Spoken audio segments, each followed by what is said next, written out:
எண்ணிக்கொள்ளடி என் சின்ன கண்மணி. அத்தியாயம் 25. மாடிப்படி கதவை திறந்து வந்தாள் பவித்ரா. கதவு திறந்த சத்தம் கேட்டு அவனுக்கு இதயத்தின் துடிப்பு அதிகமானது. வானத்தை நோக்கி திரும்பி நின்றிருந்தவன் அவள் வந்த பிறகும் திரும்பவில்லை. என்ன இவரு அந்த பக்கமாவே திரும்பி நின்றுருக்காரு? நான் வந்ததை கவனிக்கலையோ? என்கிட்ட பேசணும்னு சொன்னதா சாண்டி சொன்னா. அவள் குரல் கேட்டு அஞ்சினான். அந்த அளவுக்கு மோசமான குரல் ஒன்றும் இல்லை. இந்த குரலை மீண்டும் கேட்க வாய்ப்பில்லாமல் போய்விடுமோ என்ற பயம்தான். அவளின் குரல் கேட்டு மெல்ல திரும்பினான். எப்போதும் கண் பார்த்து பேசும் வருண் இன்று தரை பார்த்து நிமிராமல் இருந்தான்.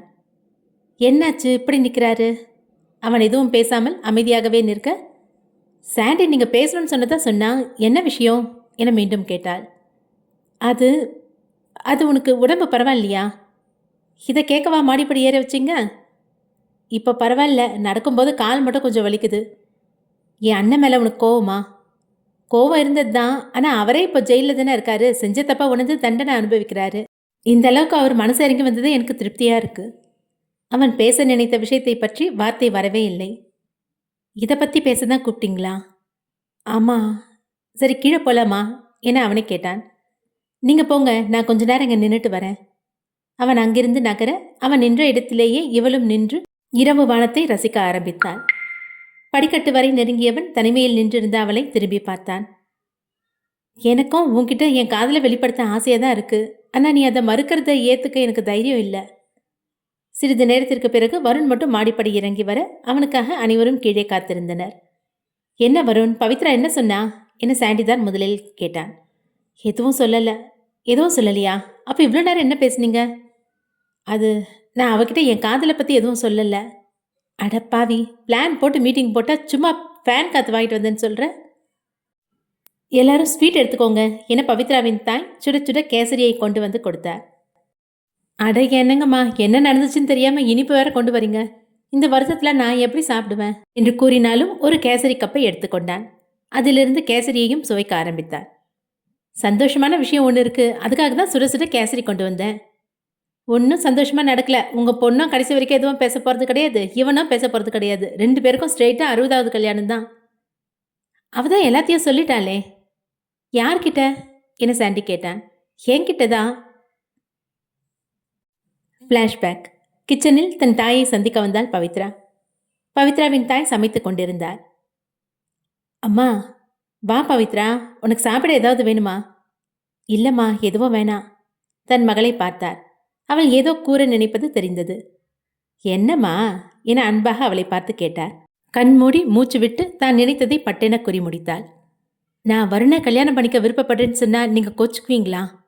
அவள் கூறியது கேட்டு அவளின் தாய் சிரித்தார். இவள் புரியாமல் பார்க்க, இதில் கோச்சுக்க என்ன இருக்கு? நீங்கள் 2 பேரும் ஒன்று சேரணும்னு தான் நானும் ஆசைப்படுறேன். ஆனால் அம்மா, அப்பா இருந்ததுக்கு அவங்களோட அம்மாவும் அத்தையும் பேசினது தானே காரணம். அந்த குடும்பத்தில் நான் வாக்கப்படுறதுல உங்களுக்கு பிரச்சனை இல்லையா? நல்லா யோசிச்சு பாரு, அவங்க அந்த மாதிரி பேச காரணமாக இருந்தது யாரு? மா என்னை நம்புக, நான் எந்த தப்பும் பண்ணலை என்றாள். ஐயோ, நீ தப்பு பண்ண நான் சொல்லல பவித்ரா. ஏதோ ஒரு இடத்துல நடந்த தப்பை கண்டுபிடிக்கிறேன், நீ உள்ள நுழைஞ்சில்ல, அதுல இருந்து தான் உனக்கு ஆபத்து ஆரம்பிச்சது. தப்பை தட்டி கேட்க இருக்கிற எண்ணம், தட்டி கேட்கும்போது வர விளைவுகளை எதிர்கொள்ளவும் தயாராக இருக்கணும். உன்கிட்ட என்ன பலம் இருக்கோ அதை பொறுத்து தான் நீ உன் வாழ்க்கையை வாழணும். ஆரம்பத்தில் மதிமாறன் தம்பிக்கிட்ட நீ அளவுக்கு அதிகமாக கோவத்தில் பேசினதுனால தானே உன்னை பற்றி அந்த மாதிரி ஒரு வீடியோலாம் ரெடி பண்ணாரு. நீங்கள் சொல்கிறது உண்மைதான். தப்பை தட்டி கேட்கறது மட்டும் பெரிய விஷயம் இல்லை, அதுலேருந்து வர விளைவுகளையும் சந்திக்க பலம் இருக்கணும். எனக்கு புரியுதுமா என ஏற்றுக்கொண்டாள். சரி, பழசெல்லாம் நினச்சி வருந்தாத. வருண் தம்பி உனக்கு கணவராக வரணுங்கிறது உன் அப்பாவோட ஆசை. அவருக்கு பிடிச்ச எதையும் நான் எதிர்க்க மாட்டேன். என்னை பற்றி யோசிச்சு தான் அந்த தம்பியை விலக்கி வச்சிருந்தியா? அவள் கண்ணசைத்து ஆம் என்றாள். சரி பரவாயில்ல, இப்போ போய் தம்பிக்கிட்ட முதல்ல பேசு என அனுப்பி வைத்தார். அவள் கிச்சனிலிருந்து வெளியே வந்த சமயம்தான் வருண் உனக்காக மாடியில் காத்திருக்கிறான் என சாண்டி அனுப்பி வைத்தான். இதை கேட்ட பிறகு வருணால் நிற்க முடியவில்லை. வாவ், சூப்பர் ஆண்டி, எவ்வளோ சந்தோஷமான விஷயம் சொல்லியிருக்கீங்க. வருண் பவித்ராவின் தாயை தூக்கி கொண்டான். இடம் நிற்காமல் சுத்தினான்.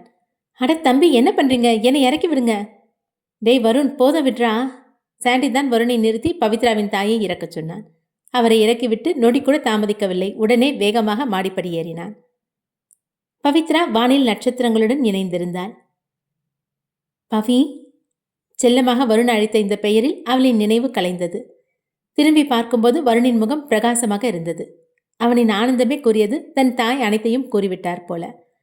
இருப்பினும் வருணின் வாயிலிருந்து கேட்க வேண்டும் என்ற ஆசையில் எதுவும் அறியாதது போல் முகத்தை மாற்றிக்கொண்டாள்.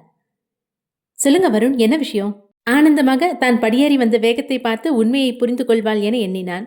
ஆனால் என்ன விஷயம் என கேட்கிறாளே. அது கீழே கீழே என்ன? உன்னோட அம்மா சொன்னாங்க. என்ன சொன்னாங்க அம்மா? அவனுக்கு பேசவே தடுமாற்றமாக இருந்தது. புது உணர்வு, காரணம் தெரியவில்லை. வெட்கமா, தயக்கமா, பயமா, எதுவென அறிய முடியவில்லை. சொல்லுங்க வருண் என தனக்குள்ளே கூறிக்கொண்டாள். அவனின் கைகள் மட்டும் தான் எண்ணியதை காற்றில் கூறிக்கொண்டிருந்தது. ஆனால் வாயிலிருந்து அரைக்குறையான சத்தம் மட்டுமே வந்தது. ஒரு கட்டத்துக்கு மேல் அவனின் கண்கள் கலங்கின. நான் நான் உன்னை நேசிக்கிறேன் பவி. உனக்காக எப்பவும் நான் இருப்பேன். அவன் கூறியதை கேட்டு, அப்பாடா ஒரு வழியா சொல்லிட்டாரு என்ற ஆனந்தம் வந்தது. தான் கூறியதை கேட்டு அவள் முகம் புன்னகைத்ததே இவனுக்கு பதிலாய் கிடைத்தது. தன் கண்ணில் வழிந்த நீரை துடைத்து கொண்டு தன் பவியை அணைத்தான். அவர்கள் அப்படியே சில நிமிடங்களுக்கு இருக்க பவிதான் முதலில் கண்களை திறந்தாள். அவளின் விழியில் முதலில் சாண்டிதான் பட்டான். அவன் மட்டும் இல்லை, அனைவரும் இவர்களை தான் எட்டி பார்த்து கொண்டிருந்தனர். வருண் போதும் விடுங்க. அவன் அணைப்பை மேலும் இருக்கினான். ஏன், என்னாச்சு? எல்லாரும் நம்மளை தான் பார்த்துட்டு இருக்காங்க. பார்த்தா பார்க்கட்டும், நான் விட மாட்டேன். எனக்கா விடணும்னு தோணும் போது தான் கையெடுப்பேன். இவளுக்கு வெட்கமாக இருந்தது. அவர்களிடமிருந்து தப்பிக்க பேசாமல் கண்களை மூடிக்கொண்டாள். டேய் சாண்டி, போதும் வாடா. நம்ம இருக்கிறோன்னு தெரிஞ்சும் அவன் கண்டினியூ பண்ணிட்டு இருக்கான். அப்புறம் எதுக்கு இங்கே நின்று எட்டி பார்க்குற? வா போலாம் என ராஜேஷும் பிரதாப்பும் சாண்டியை இழுத்து கொண்டு சென்றனர். அவர்கள் கீழே வரும்போது வீட்டு பெரியவர்கள் என்ன ஆனது என கேட்டார்கள். கூடிய சீக்கிரம் முகூர்த்தத்தை குடிச்சிட வேண்டியதுதான். ஆனந்தமாக இருந்தனர் அனைவரும். மேலே மாடியில் காதல் ஜோடிகள் இன்னும் விலகவில்லை. வருண், நான் ஒன்று சொன்ன தப்பா நினச்சிக்க மாட்டீங்கல்ல? நீ எப்பவும் தப்பா எதுவும் சொல்ல மாட்ட, சொல்லு. ரொம்ப நேரமாக நிற்கிறதுனால கால் வலிக்குது, கொஞ்சம் விலகிக்கலாமா? அவள் கூறியது கேட்டு கண்களை திறந்தான். ஐயோ மறந்துட்டேன், உனக்கு காலில் அடிபட்டிருக்குல்ல? அப்போதுதான் அவளை விளக்கினான். சந்தோஷத்தில் ஞாபகம் இல்லை. வா நாம கீழே போகலாம். சாப்பிட்டு ரெஸ்ட் எடு. இல்லை வருண், கொஞ்ச நேரம் இங்கேயே உட்காந்துருக்கலாம். வேணாம் பவி, உனக்கு ஏற்கனவே கால் வலி அதிகமாக இருக்குது. நம்ம கீழே போகலாம் வா என அவளை அழைத்து சென்றான். அனைவரும் ஹாலில் அமர்ந்து பேசி கொண்டிருக்க மாடி இறங்கி வந்தவர்களை வாய் திறந்து பார்த்தனர். அதிலும் சாண்டி தலையை சாய்த்து பார்த்தான். வருண் அவளை மாடிப்படிகளில் தூக்கி கொண்டு வர அனைவருக்கும் ஆச்சரியமாக இருந்தது. கன நேரம் தானே பேசிக்கொண்டார்கள், அதில் இவ்வளவு நெருக்கமா? எங்களுக்கும் தாண்டா ஆள் இருக்கு, இப்படியா தூக்கிட்டு சுத்துறோம் என பிரதாப் வாய்விட்டான். சாண்டி புகைந்தான். அவனுக்கு இன்னும் ஆள் அமையவில்லையே. வருண் போதும், இறக்கி விடுங்க. பாதி மாடி இறங்கியாச்சு, இன்னும் கொஞ்சம்தான். போதும் வருண், எல்லாம் பார்க்குறாங்க. எனக்கு வெக்கமா இருக்கு. நான் பார்க்கலையே உன் வெக்கத்தை, எங்க காட்டு. ஷோ போங்க. அவள் அவனின் டிஷர்ட்டில் முகத்தை ஒளித்து கொண்டாள். அவளிடம் பேசிக்கொண்டே உணவு உண்ணும் மேஜைக்கு அழைத்துச் சென்றான். அலுங்காமல் நாற்காலியில் அமர வைத்தான். பிறகுதான் அங்கிருந்தவர்களை திரும்பி பார்த்தான். வாங்க சாப்பிடலாம், நேரமாச்சுல்ல?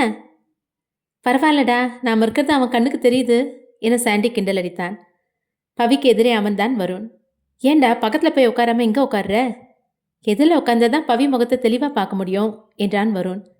ஐயோ கொல்றானே என நெஞ்சை பிடித்தான் சாண்டி.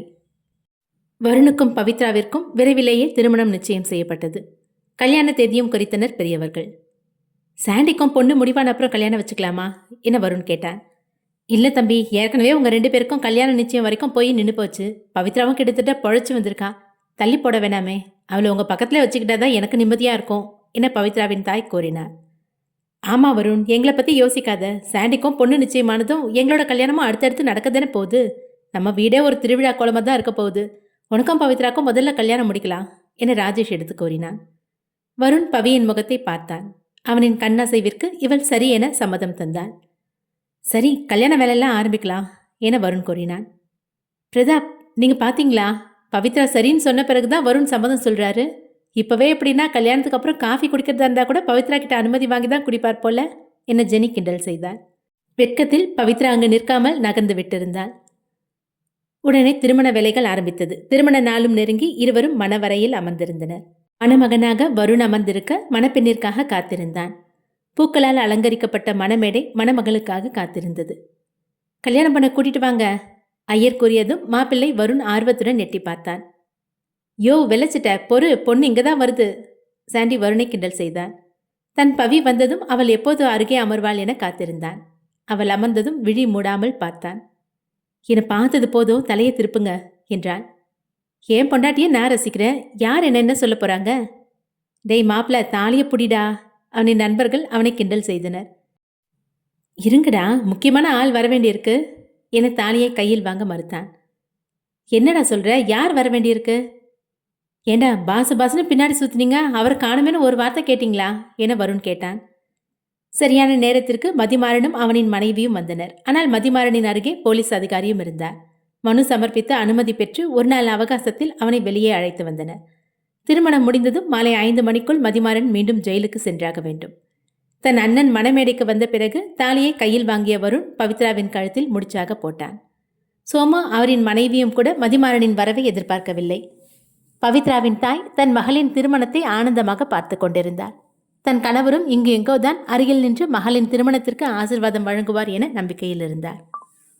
வருணின் திருமணத்திற்கு வந்திருந்த நண்பர்களும் பவித்ராவின் திருமணத்திற்கு வந்திருந்த நண்பர்களும் ஆனந்தமாக திருமணத்தை கொண்டாடினர். பவித்ராவிற்கு துணை பெண்ணாக கனிகா நிற்க, துணை மாப்பிள்ளையாக சரவணன் நின்றான். இருவரும் இன்னமும் கண்ணாலேயேதான் காதலை பரிமாறிக்கொண்டனர்.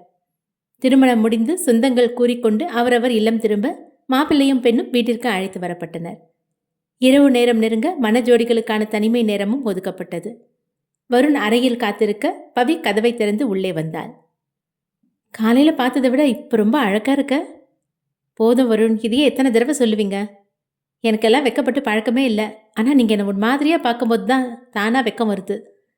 அந்த வெக்கத்தை பார்க்க தானே உன்னை புகழ்ந்துக்கிட்டே இருக்கேன். அவளின் காலில் அடி இன்னமும் முழுதாக குணமாகவில்லை. வழியில்தான் நடந்து வந்தாள். அந்த இரவில் இருவரும் அதிகம் பேசினர். அவளின் உடலில் ஏற்கனவே வலி இருக்கும் பொழுது கூடலில் கிடைக்கும் இன்பம் அனுபவிக்கும் விதமாக இருக்காது என அவளுக்கான நேரத்தை ஒதுக்கினான். அன்றிலிருந்து ஒரு வாரத்திற்கு அவளுடன் அன்பாக பேசிக்கொண்டும் பழகிக்கொண்டும் நேரத்தை கடத்தினான். அவளும் பெரிதாக எதுவும் கேட்டுக்கொள்ளவில்லை.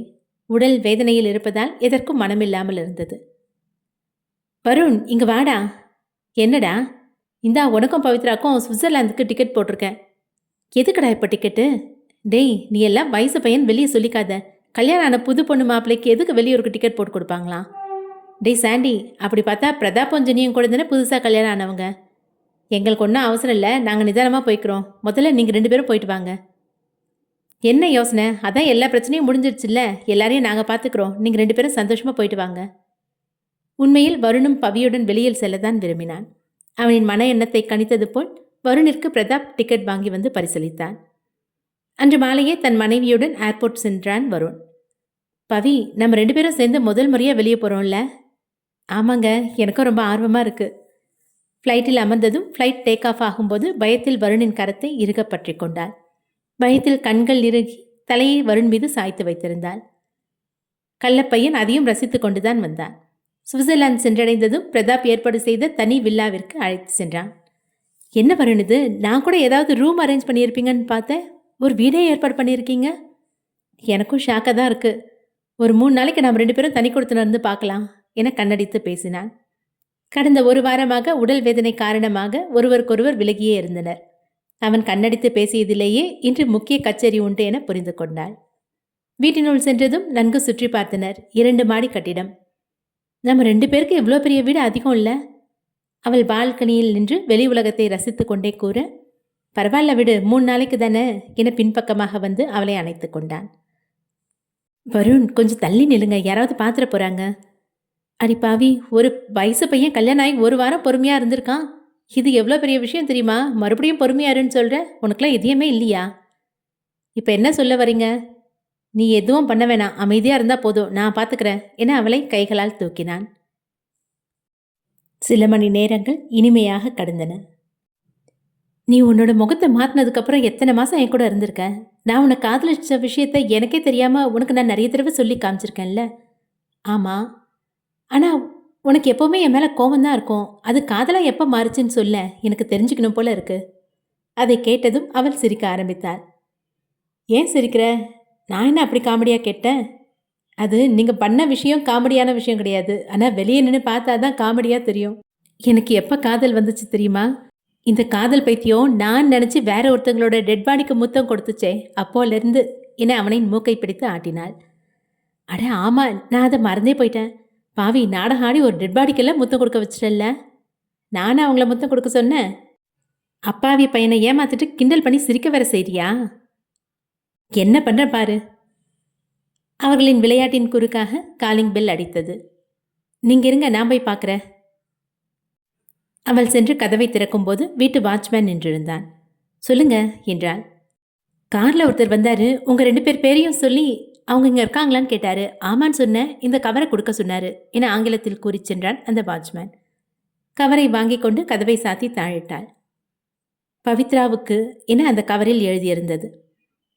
அதை கண்டதும் இவளுக்கு வியப்பாக இருந்தது. இந்த முகவரியில் எனக்கு பார்சல் அனுப்பும் அளவிற்கு யாரும் இல்லையே, யார் அனுப்பியிருப்பார்கள் என தோன்றியது. அந்த காக்கி நிற கவரை பிரித்தாள். உள்ளே 2 போட்டோக்கள் இருந்தது. அதை பார்த்தவள் சிலையாக நின்றாள். என்னாச்சு பவி, என்ன வந்திருக்கு? வருணின் கேள்விக்கு அவள் பதில் சொல்லாமல் அவனை அதிர்ச்சியாக பார்த்தாள். அவள் கண்களில் ஏதோ கூற வருவது புரிந்த வருண் எழுந்து வந்து கையில் வைத்திருந்த 2 புகைப்படங்களையும் வாங்கினான். அதில் ஒரு மனித பல்லின் புகைப்படமும் மற்றொன்றில் சிரிக்கும் விதமாக ஒரு இமோஜியும் வந்திருந்தது. என்ன வருண், பிரச்சனை எல்லாம் முடிஞ்சிச்சுன்னு நினைச்சா இது யார் ஆரம்பிக்கிறாங்கன்னு தெரியலையே. இருவரும் ஒரே நேரத்தில் கூறினர். மறுபடியுமா மறுபடியுமா என அச்சத்தில் பவி அலறியதை கேட்டு அருகில் உறங்கிக் கொண்டிருந்த வருண் திடுக்கிட்டு எழுந்தான். பவி, என்ன ஆச்சு? ஏன் கத்துற? வருண், நம்ம பெரிய பிரச்சனையில மாட்ட போறோம். யாரோ மிச்சம் இருக்காங்க, நம்ம விட போறதில்ல. பவி, காம் டவுன். அவளை ஆசுவாசப்படுத்தியவாறே போர்வையை அவளுக்கு போர்த்தி விட்டான். இல்ல வருண், வந்த கவர்ல இருந்த போட்டோவை நீங்களும் கவனிச்சிங்க தானே? யாரோ நம்மளை வாட்ச் பண்றாங்க. பவி, என்ன பாரு, என்ன நடந்துச்சு? ஏன் திடீர்னு கத்துன? என்னென்னமோ பேசுற? தன்னை பாரு என கண்ணம் தொட்டு அவன் அழைத்த சமயம்தான் நினைவு திரும்பினாள். அருகே பார்வையால் அளக்க முற்றிலும் இருள் சூழ்ந்திருந்தது. மெல்லிய வெளிச்சமே இருக்க அருகில் இருந்த வருண் கண்ணுக்கு தெரிந்தான். பவி, ஆர் யூ ஓகே? ஏதாவது கனவு கண்டியா? கனவா? ஆனா நிஜத்துல நடந்த மாதிரியே. சரி சரி, நீ அதை பத்தி யோசிக்காத, ஒரு நிமிஷம் இரு. அவளுக்கு அருந்துவதற்கு தண்ணீர் எடுத்து கொடுத்தான். தண்ணீர் குடித்த பிறகு தன் நெஞ்சை பிடித்தவாறு வந்த கனவை நினைத்து அச்சத்தில் இருந்தாள். இப்ப சொல்லு, என்ன ஆச்சு? எதுக்கு கத்துன? வந்த கனவை நினைத்து வேதனையோடு வருணின் முகம் பார்த்தவள் அவனின் கழுத்தை இறுக்கி அணைத்துக் கொண்டாள். பவி, அப்படி என்னதான் கனவு கண்ட? உன்னோட ஹார்ட் பீட் இப்படி எகிறது? இந்த வீட்டுக்கு வாட்ச்மேன் மூலமா யாரோ ஒருத்தன் ஒரு கவரை கொடுத்தான். அதை திறந்து பார்க்கும்போது அதுல ஒரு பல்லோட போட்டோவும் அப்புறம் சிரிக்கிற மாதிரி ஒரு ஈமோஜி போட்டோவும் இருந்தது. அதுக்கு என்ன அர்த்தம்? நாம முடிஞ்சிட்டு தான் நினைக்கிற பிரச்சனை இன்னும் நடப்புல இருக்குன்னு தானே அர்த்தம்.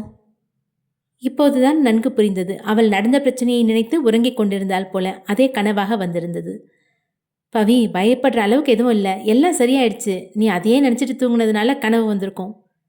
இல்லை வருண், ஏதோ பிரச்சனை ஆயிருக்கு, எனக்கு பயமா இருக்கு. உடனே வீட்டுக்கு கால் பண்ணணும். அவங்க எல்லாரும் பாதுகாப்பாக இருக்காங்களான்னு தெரியணும். கட்டி அணைத்திருந்த வருணின் கழுத்தை விடுவித்தவள் அருகில் டேபிளில் வைத்திருந்த தன்னோட ஃபோனை எடுத்து ஆன் செய்தாள். பவி, வேணா, கால் பண்ணாத. இல்லை வருண், அவங்களுக்கு ஏதாவது பிரச்சனையாக இருக்க போகுது. மைகாட், என்ன ஆச்சு உனக்கு? ஃபோனை கொடு. இப்போ டைம் என்ன தெரியுமா? நடுராத்திரி 12:30. இப்போ போய் இந்தியாவில் நம்ம குடும்பத்துக்கு நீ கால் செஞ்சு எல்லாரும் நல்லா இருக்கீங்களா, ஒன்றும் பிரச்சனை இல்லையான்னு கேட்டால் அவங்க பயந்துருவாங்க. நமக்கு தான் ஏதோ ஆயிடுச்சுன்னு நினைப்பாங்க. இல்லை வருண், ஒரே ஒரு முறை பேசிக்கிறேன். அவள் முகத்தில் இருந்த பயமும் பதட்டமும் இவனுக்கு புரிந்தது. இங்கே பாரு பவி, நீ தூங்கின பிறகும் நான் முழிச்சிட்டு தான் இருந்தேன். வீட்டுக்கு கூப்பிட்டு பேசிட்டு தான் தூங்கினேன். அவங்க இந்தியாவில் சேஃபாக தான் இருக்காங்க, பயப்பட வேணாம். காலையில் பேசிக்கலாம், இப்போ கூப்பிடாத. வருண் உருங்குவதற்கு முன்பே வீட்டில் பேசினேன் என உரைத்ததால் அவள் சற்று அமைதி கொண்டாள். முதல்ல படுத்துக்கோ. அவளை அணைத்தவாறே அருகில் படுக்க வைத்து போர்வையை போர்த்து விட்டான். உறங்காத அவளின் கண் பார்வை திறந்தே இருக்க அந்த கண்களின் மீதே முத்தம் வைத்தான். பயப்படாத பவி, உன் கூட நான் இருக்கேன். எதுனாலும் நான் பார்த்துப்பேன். நீ நிம்மதியா தூங்கு. வருணுக்காக உறங்குவது போல் நடிக்கத்தான் செய்தாள் பவி. மனதெல்லாம் வந்த கனவையை எண்ணியே குழப்பமடைந்திருந்தது.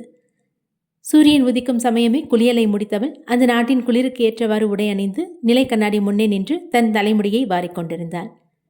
கை தொடர்ந்து முடியை வாரிக்கொண்டே இருக்க அவளின் கண் பார்வை மட்டும் கண்ணாடியை நோக்காது தரையை பார்த்தவாறு யோசனையில் இருந்தது. வருணுக்கு அப்போதுதான் உறக்கம் கலைய தன் கையருகே பவி படுத்திருப்பாள் என்ற நம்பிக்கையில் படுக்கையில் தடவி பார்த்தான். அவள் இல்லாததை உணர்ந்தவன் திடுக்கிட்டு எழுந்தான். பிறகே அவள் குளித்து முடித்து தலைவாரிக் கொண்டிருந்ததை பார்த்தவன் புன்னகையோடு எதிரே சென்றான். அவளுக்கும் நிலை கண்ணாடிக்கும் இடையே சென்று நின்றவன் அவளின் அழகை ரசிக்க அவளின் பார்வையோ அவனை சற்றும் கவனிக்கவில்லை. அவள் பார்ப்பது போல் தெரியாததால் அவளின் இடையை கிள்ளினான். ஆ! வலித்த பிறகுதான் வருண் முன்னால் இருப்பதை கவனித்தாள். என்ன பண்றீங்க? வலிக்குது. மேடம் தான் கனவு உலகில் இருக்கீங்களே, எப்படி வலிக்கும்? என்ன மறுபடியும் அந்த கனவு பற்றின ஞாபகமா? ஆம் என்ற பதில் வாய்க்குள் இருந்தாலும் அதை திறந்து உரைக்கவில்லை. அவளின் அமைதியை கவனித்தவன் இடை வளைத்து தன்னோடு இருக்க அணைத்து நிறுத்தினான்.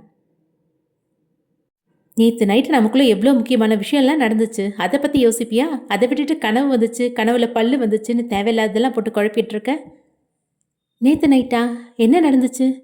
அப்படி சொல்லிக்கிற மாதிரி ஒன்றும் நடக்கலையே. அவனை வம்பிழுக்க வார்த்தையை உதிர்த்தாள். அடி பாவி, ஒருத்தர் உசிரை கொடுத்து ஹோம்ஒர்க் பண்ணியிருக்கேன், அசால்ட்டாக ஒன்றும் இல்லைன்னு சொல்கிற. ஒன்றும் இல்லைன்னா ஒன்றும் இல்லைன்னு தான் சொல்ல முடியும். ஓ அப்படியா? என்னோட ஹோம்ஒர்க்கை இப்போ பார்க்கலாமா? மிஸ்டேக் இருந்தால் திருத்திக்கிறேன். வருண், வேணாம் விடுங்க. அவனிடமிருந்து தப்பித்து அறைக்குள்ளேயே ஓடினாள். ராஜேஷும் பிரதாப்பும் அலுவலகத்திற்கு செல்ல தயாராகியிருந்தனர். பிரதாப்பின் தாயும் ஜெனியும் காலை உணவை டேபிளில் எடுத்து வைத்தனர். பவியின் தாய் அடுப்பில் சுட தோசையை சுட்டுக் கொண்டிருந்தார். நீங்கள் 3 பேரும் எதுக்காக இந்த வேலையெல்லாம் செய்யணும்? வேலைக்கு ஆள் வச்சுக்கலாம்ல என்றான் பிரதாப். பிரதாப் தம்பி, எல்லா வேலைக்கும் ஆள் போட்டுட்டீங்க, இந்த சமையல் வேலை மட்டும்தான் வீட்டில் காலியாக இருக்குது, அதை மட்டுமாவது நாங்கள் செய்கிறோமே, இல்லைன்னா சோம்பேறித்தனமாக இருக்கும் என உரைத்தவாறு சுட தோசையை தட்டில் கொண்டு வந்து போட்டார் பவியின் தாய். அதுக்கு இல்லைம்மா, நாங்கள் சம்பாதிக்கிறது எல்லாமே நமக்காக தானே, நீங்கள் கஷ்டப்படணும்னு என்ன அவசியம்? பிரதாப், இதில் எங்களுக்கு எந்த கஷ்டமும் இல்லை, உங்கள் எல்லாருக்கும் பிடிச்ச மாதிரி சமைச்சு போட்டது தான் எங்களுக்கு சந்தோஷம். மதியத்துக்கு என்ன வேணும்னு சொல்லுங்கள், சுட சமைச்சு வைக்கிறோம் என்றார் பிரதாப்பின் தாய். சொன்ன கேட்க மாட்டீங்களே. பிரதாப் கூறி சலித்து போய் தன் காலை உணவை ருசித்து உண்ண ஆரம்பித்தான்.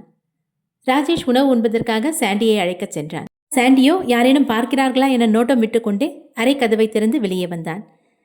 என்னடா இது, நம்ம வீட்டுக்குள்ளேயே திருட மாதிரி எட்டி பார்க்குற? ஒன்றும் இல்லடா, சும்மாதான். ராஜேஷுக்கு பதில் உரைத்த சாண்டி உணவு மேஜை நோக்கி நகர, அப்போது கையில் பந்தை வைத்து விளையாடியவாறு அறையிலிருந்து வெளியே வந்தான் ஜெனியின் மகன். அச்சமயம் சரியாக சாண்டி குறுக்கே வந்ததால் அவன் மீது மோதி கீழே விழுந்தான். குழந்தை விழுந்ததும் பதறிப்போய் சாண்டி தூக்கிவிட, அச்சமயம் அவனின் முகத்தை மிக அருகில் கண்டதில் குழந்தை அஞ்சுவிட்டான்.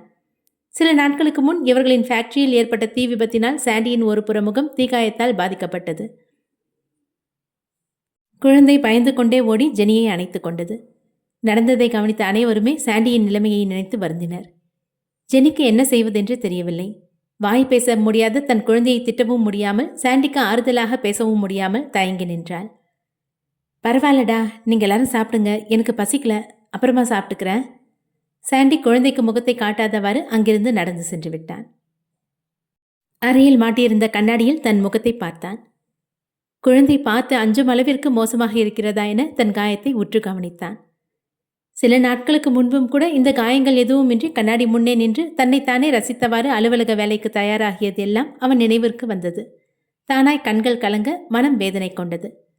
அவ்வேளையில் கதவு திறக்கும் சத்தம் கேட்க உடனே தன் கண்ணீரை நொடியில் துடைத்து கொண்டான்.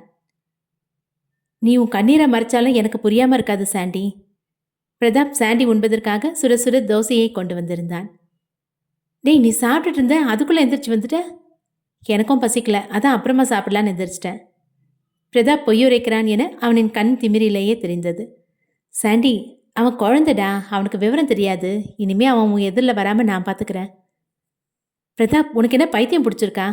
எதிரில் வராமல் பார்த்துக்கிறேன்னா குழந்தைகிட்ட போய் என்னன்னு சொல்லுவ? இந்த பூச்சாண்டி மாமாவை நேருக்கு நேராக பார்க்காதன்னு சொல்லுவியா?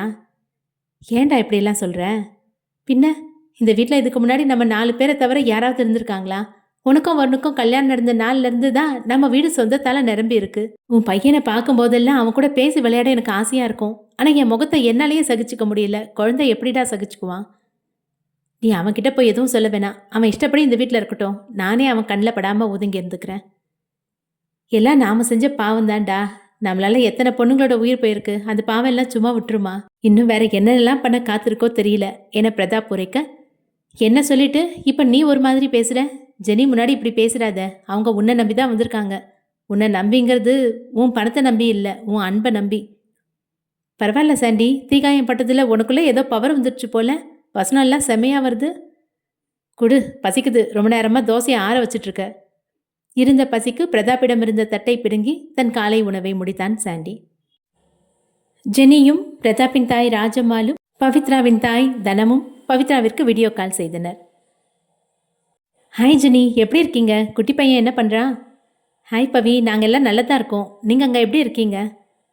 வீடியோ காலில் பேசும்போது அனைவரும் நன்றாக இருக்கிறார்களா என முகத்தை நன்கு உற்று கவனித்தாள் பவி.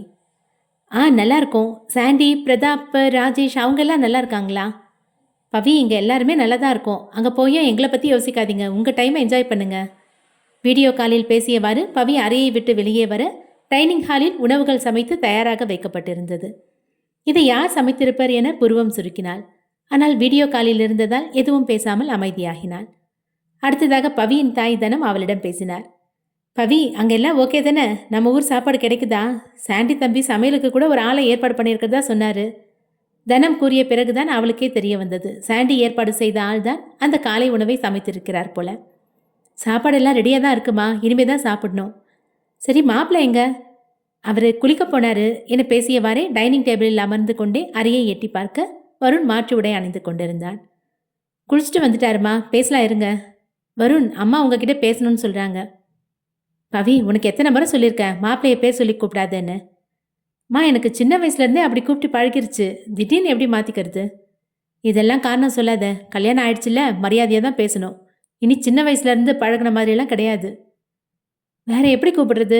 இப்போயே நான் அவரை வாங்க போங்கன்னு தான் கூப்பிடுறேன். அது மட்டும் போதாது, மாமான்னு கூப்பிடு.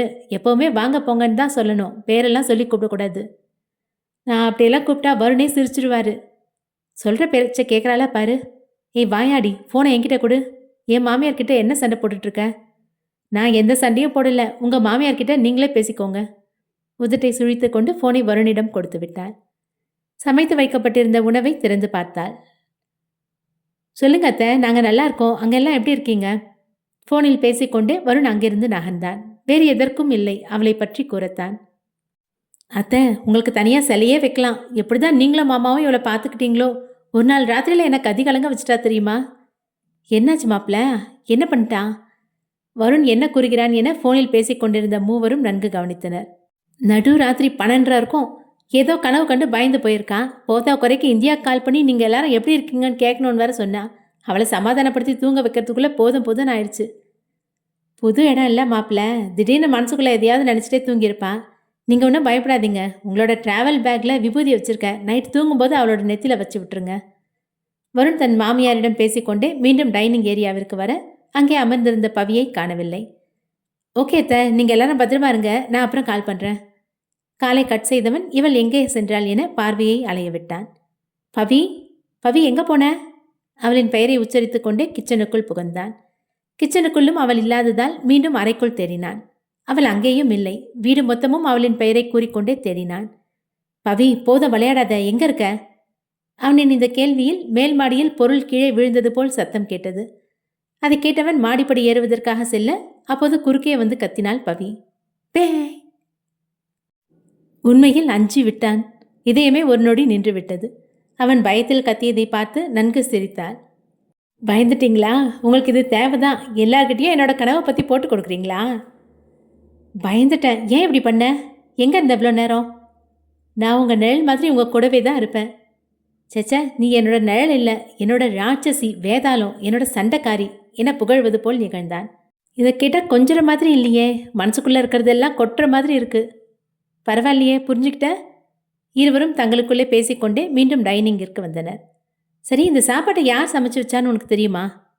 யார் சமைச்சான்னு தெரியாது, ஆனால் சாண்டி ஏற்பாடு பண்ண ஆள் தான் சமைச்சிருக்கிறது தான் என் அம்மா சொன்னாங்க. இப்போ தானே வீடு முழுக்க ஒன்று தேடி பார்த்தேன், யாரும் இல்லையே. சமையலை மட்டும் யார் செஞ்சிருப்பா?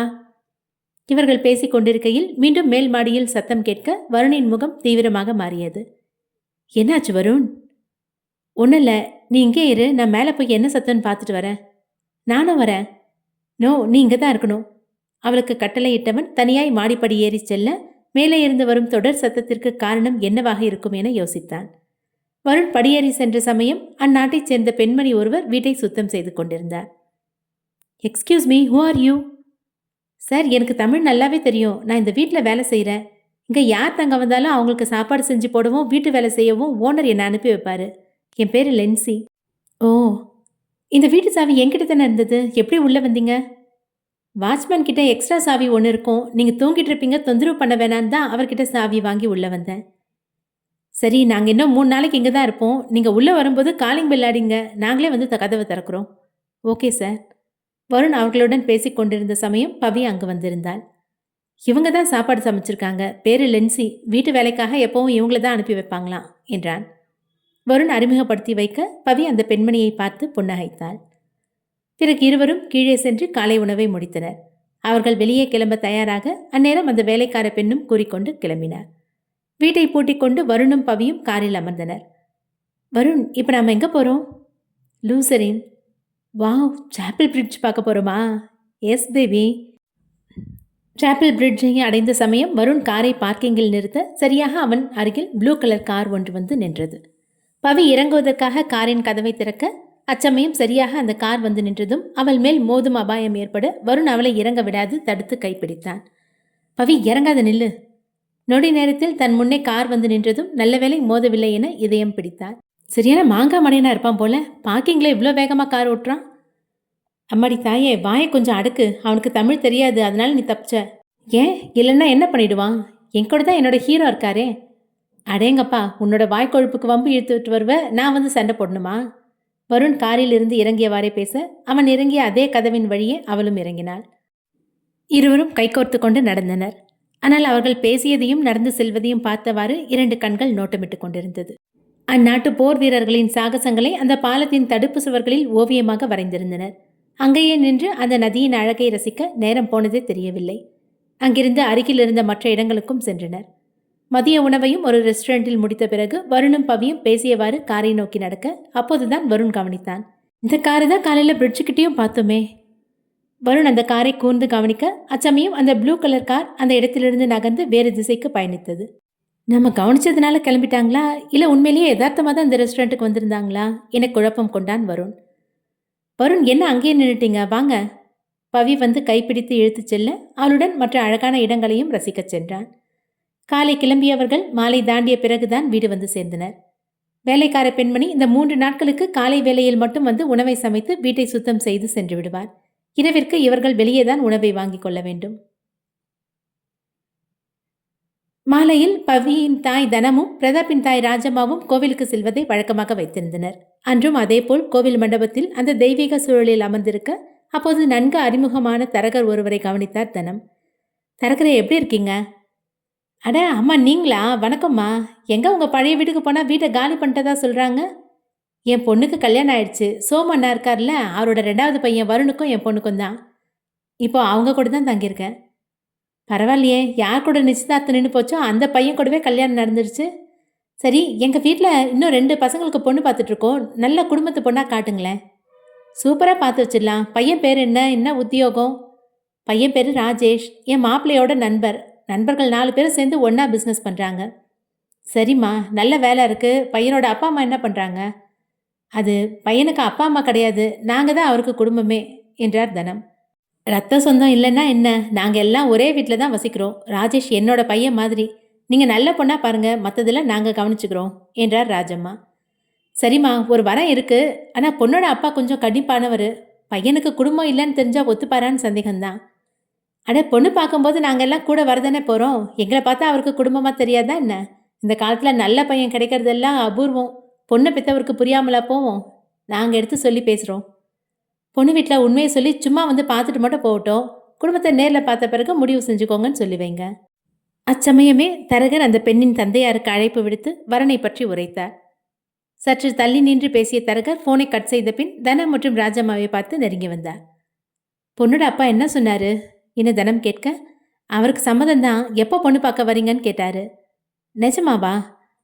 ரொம்ப நல்லது. ஒரு 2 நாள் டைம் தரீங்களா? என்னோட மாப்பிள்ளை வெளிநாட்டுக்கு போயிருக்காரு. இவங்க எது பண்ணாலும் ஒன்றா சேர்ந்து தான் செய்வாங்க. ஒருத்தரை விட்டுட்டு ஒருத்தர் எந்த நல்ல காரியமும் தொடங்க மாட்டாங்க. சரிம்மா, என்னைக்கு பொண்ணு பார்க்க வரீங்கன்னு பேசிட்டு சொல்லுங்க, பொண்ணு வீட்டில் சொல்லிடுறேன். ராஜம்மாவும் தனமும் ஆனந்தத்தோடு வீடு திரும்பினர். லூசரினில் சாப்பிள் பாலத்தில் துவங்கி அந்நாட்டின் சிறப்புமிக்க அழகிய இடங்களை ரசித்த பிறகு இரவு நெருங்கும் நேரம் வருணும் பவியும் வீட்டிற்கு வந்து சேர்ந்தனர். வருண், எனக்கு ரொம்ப டயர்டாக இருக்குது. சாப்பாடு எதுவும் வேணாம், உங்களுக்கு மட்டும் செஞ்சு தரட்டா? உனக்கு டயர்டாக இருக்குன்னா நானே சமைச்சிக்கிறேன், நீ ரெஸ்ட் எடு. இல்லை வருண், எனக்கு ஸ்டொமக் அப்செட்டாக இருக்குது. இப்போதைக்கு சாப்பாடு வேணாம், பால் மட்டும் குடிச்சுக்கிறேன். அவளின் அசௌகரியத்தை புரிந்து கொண்டு பால் காய்ச்சி கொடுத்தான். அந்த அசதியிலும் உறங்காமல் அவள் விழித்து கொண்டேதான் இருந்தாள். வெகு நேரமாக டிவி பார்த்து கொண்டிருந்தனர். பவி, டயர்டாக இருக்குன்னு சொன்ன, டிவி ஆஃப் பண்ணிட்டு தூங்கலாமா? வருண், எனக்கு இப்போ பசிக்குது. வாட், பசிக்குதா? நான் தான் முன்னையே ஏதாவது செஞ்சு சாப்பிடலான்னு சொன்னேன்ல. இப்போ எதுவும் சமைக்க வேணாம். பக்கத்தில் கடையிலேருந்து ஏதாவது வாங்கிக்கலாமே. எனக்கு நூடுல்ஸ் சாப்பிட்லாம் போல இருக்கு. மணி இப்போ நைட்டு 11:30. இப்போ போய் நூடுல்ஸ் சாப்பிட்லான்னு சொல்கிற? இதெல்லாம் உடம்புக்கு நல்லதில்ல. கனிகா அப்போவே சொன்னா, அண்ணா கூட வெளிநாடு போகிறதுக்கு நீ இங்கேயே இருந்துக்கலான்னு. எதையும் சாப்பிடவே விட மாட்டேங்கிறீங்க. அடிப்பாவி, பொசுக்குன்னு எப்படி சொல்லிட்ட? சரி, உனக்காக போய் வாங்கிட்டு வரேன். ஆனால் ஒரு கண்டிஷன், நீ பத்திரமா வீட்டிலே தான் இருக்கணும். என் கூட வரேன்னு சொல்லாத. சரிங்க. என்ன சட்டுன்னு சரின்னு சொல்லிட்டா? இவ இப்படிலாம் சொல்ல மாட்டாளே. வருண் யோசனையிலேயே காரை எடுத்துக்கொண்டு நூடுல்ஸ் வாங்க கிளம்பினான். கேட்டை அடைந்ததும் வாட்ச்மேனிடம் கூறிவிட்டு சென்றான். வருணின் கார் வீட்டிலிருந்து வெளியேறிய சமயமே அவன் வீட்டு வாசல் முன்னே அந்த ப்ளூ கார் வந்து நின்றது. மறுபுறம் அருகில் இருந்த கடையை தேடி பிடித்து அவள் கேட்டது போல் நூடுல்ஸை வாங்கினான் வருண். நூடுல்ஸை வாங்கி கொண்டு காரை நோக்கி நடக்கையில் அவனின் காரின் மீது 3 ஆட்கள் சாய்ந்தவாறு நின்று கொண்டிருந்தனர். Excuse me, please move. நகர முடியாது, என்னடா பண்ணுவ என பதிலளித்தான் அவர்களில் ஒருவன். பார்க்க அந்நாட்டை சேர்ந்தவர்கள் போல்தான் தெரிந்தனர். ஆனால் நன்றாகவே தமிழ் பேசினான். என்னோட காரை நான் எடுக்கணும், இங்கேருந்து நகருங்கன்னு சொன்னேன். டேய், அதான் அவன் நகர முடியாதுன்னு சொன்னான்ல, நீ நடந்து போய்க்கோ. அவர்களின் பதிலே வம்பிழுக்கும் விதமாக இருக்க வருணுக்கு புரிந்துவிட்டது. காலையிலிருந்து யாரோ தங்களை பின்தொடர்வது போல் ஒரு உணர்வு இருந்தது. இவர்கள் வம்பிழுத்ததும் மனம் ஏனோ பவியை நினைத்து கவலை கொண்டது. வருண் காரை நெருங்கி கதவின் மீது சாய்ந்திருந்தவனை தள்ளிவிட்டு நூடுல்ஸை உள்ளே வைத்தான். சரியாக அச்சமயம் வருணால் தள்ளிவிடப்பட்டவன் அவனின் பின்தலையில் ஓங்கி அடிக்க வர அதற்கு முன்பே அவனின் கையை பார்க்காமலேயே தடுத்து பிடித்தான் வருண். இவனுக்கு தலைக்கு பின்னாலேயும் கண் இருக்கா என்பது போல் அதிர்ச்சியை காட்டினர் அந்த ஆட்கள். மூவரும் ஒரே நேரத்தில் வருணை தாக்கினர். சண்டை நடப்பதை அறிந்ததும் அந்த நூடுல்ஸ் கடைக்காரர் தன்னுடைய கடையை பத்திரப்படுத்தி கொண்டு பொருட்களை எல்லாம் நகர்த்தி வைத்துக் கொண்டார். மூவரும் ஒரே நேரத்தில் வருணை தாக்க நின்ற இடத்தில் தன் கைகள் இரண்டையும் மூவருக்கும் சமமாக பகிர்ந்து குத்துவிட உள்மூக்கு உடைந்து ரத்தம் கொட்டியது. மற்றொருவனுக்கு கன்னத்தில் விழுந்த உதையினால் கடவாய்ப்பல் உடைந்தது. இன்னொருவனுக்கோ தோள்பட்டையில் வைத்த அடியால் கையை தூக்க முடியாமல் போனது. வருண் ஒவ்வொருவருக்கும் வேகமாக தன் அடியை கொடுத்தான். டேய், உங்களை யார் அனுப்புனா? வருண் ஒருவனின் சட்டையை பிடித்து கேட்க அவன் பதில் கூறாமல் அருகில் இருந்த மற்ற இருவர்களுக்கு கண் சைகை காட்டினான். உடனே அவர்கள் இருவரும் எழுந்து ஓட வருண் அவர்கள் செய்த காரியத்தை நிமிர்ந்து பார்த்தான். அந்த சிறு அசைவில் வருணின் கையை தட்டிவிட்டு அவனும் எழுந்து ஓடினான். அவர்களை விரட்டி பிடிப்பதற்காக வருண் பின்தொடர ஓடும் சமயத்தில்தான் பவியின் நினைவு வந்து தன் கால்களின் ஓட்டத்தை குறைத்தான். பவி என அழைத்தவரை நெற்றியை பிடித்தவன் உடனே காரை நோக்கி ஓடினான். மின்னல் வேகத்தில் அவனின் கார் இவர்கள் தங்கியிருக்கும் வீட்டை அடைந்தது. அவளுக்காக வாங்கிய நூடுல்ஸை கையில் எடுத்துக்கொண்டு காரின் கதவை கூட மூடாமல் திறந்து வைத்தவாறே அப்படியே வீட்டிற்குள் ஓடினான். அவன் வீட்டிற்குள் சென்ற சமயம் வீடு இருளில் மூழ்கியிருந்தது. இந்த ராத்திரியில் துளி வெளிச்சம் கூட இல்லாது சிறிய மின் விளக்கு கூட அணைக்கப்பட்டிருந்தது. உடனே தன் மொபைலில் டார்ச் லைட்டை ஆன் செய்தான். சுவிட்ச் எங்கே உள்ளது என தேடி பிடித்து ஆன் செய்ய அப்போது மின் விளக்கு ஒளிரவில்லை. பவி, எங்க இருக்க? என்ன ஆச்சு? ஏன் லைட்டெல்லாம் ஆஃப்ல இருக்கு? பவி ஒரு பதிலும் கொடுக்கவில்லை. அவள் வீட்டில் இருப்பதற்கான அடையாளமே இல்லை. அவளின் பெயரை உச்சரித்தவாறு முன்னால் நடந்து வர ஏதோ உடைந்து கிடப்பது போல் காலில் தட்டுப்பட்டது. மொபைல் டார்ச் மூலம் அதை பார்க்கையில் பூஜாடி தரையில் விழுந்து உடைந்திருந்தது. பவிக்கு ஏதோ ஆபத்து என்பது போல் உள்ளம் தவிக்க மீண்டும் அவளை அழைத்தான். பவி, எங்க இருக்க பவி? சொல்லு பவி. கதறியவனின் அழைப்புக்கு இடையில் திடீரென ஒரு லைட்டர் பற்ற வைத்தது போல் சத்தம் கேட்க ஒரு சிறிய மெழுகுவர்த்தி எரிந்து கொண்டதில் பவியின் முகம் வெளிச்சத்தில் தெரிந்தது. கையில் ஒரு சிறிய கேக்கை தாங்கியவாறு மெழுகு வெளிச்சத்தில் பாடிக்கொண்டே வந்தாள் Pavi. Happy birthday to you பாடி முடித்தவள் விசில் அடிக்க உடனே மின்சார வெளிச்சம் வந்தது. ஹாப்பி பர்த்டே வருண், எப்படி என்னோட சர்ப்ரைஸ் என கேட்டு கண்ணடித்தாள். பதிலுக்கு அவனோ முகத்தில் ஏராளமான கோபத்தை அடக்கி வைத்திருந்தான்.